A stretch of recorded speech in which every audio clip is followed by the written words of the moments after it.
The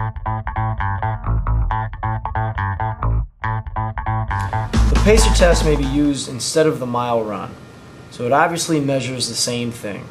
Like the mile run, it measures how well the cardiovascular system is functioning. It is similar to a shuttle run. Students have 9 seconds to run across a 20-meter distance. After 9 seconds, there is a beep. The beep signals that the 9 seconds is up and they are to run back across to the other side.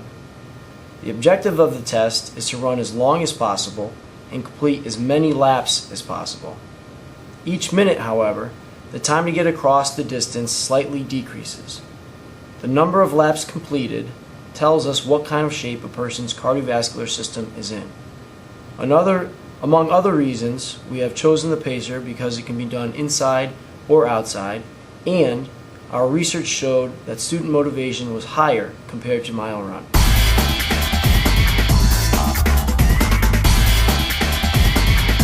PACER is an acronym for Progressive Aerobic Cardiovascular Endurance Run.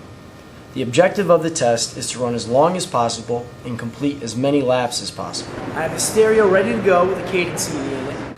I have also already marked the PACER course. It is 20 meters long with clearly distinguishable end lines and lanes. Half the students are sitting on the sides with scorecards and pencils.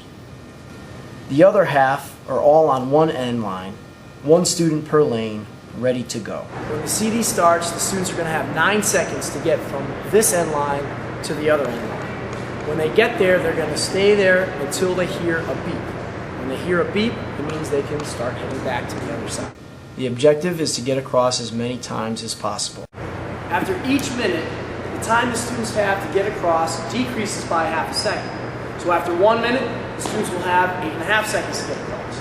After 2 minutes, they'll have 8 seconds to get across. After 3 minutes, it'll be down to 7.5 seconds.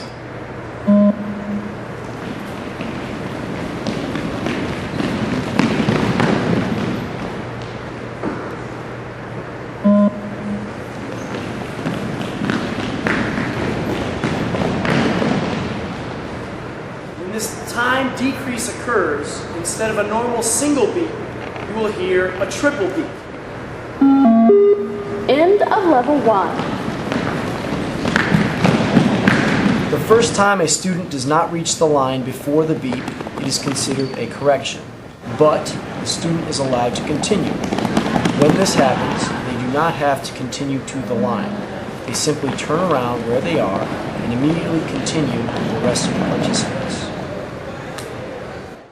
The second time a student does not reach the line before the beep, it is considered the second correction, and that student is finished. The students not performing are going to be sitting on the sideline as close to the center as possible.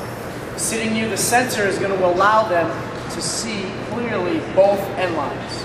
So we've put students on one sideline right in the middle, and on the other sideline right in the middle. These students can help keep score for one of the participants running.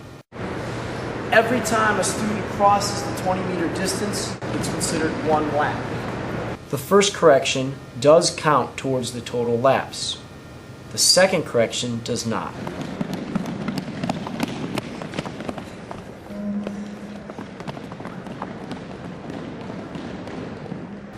Once again, the objective of the test is to run as long as possible and complete as many laps as possible.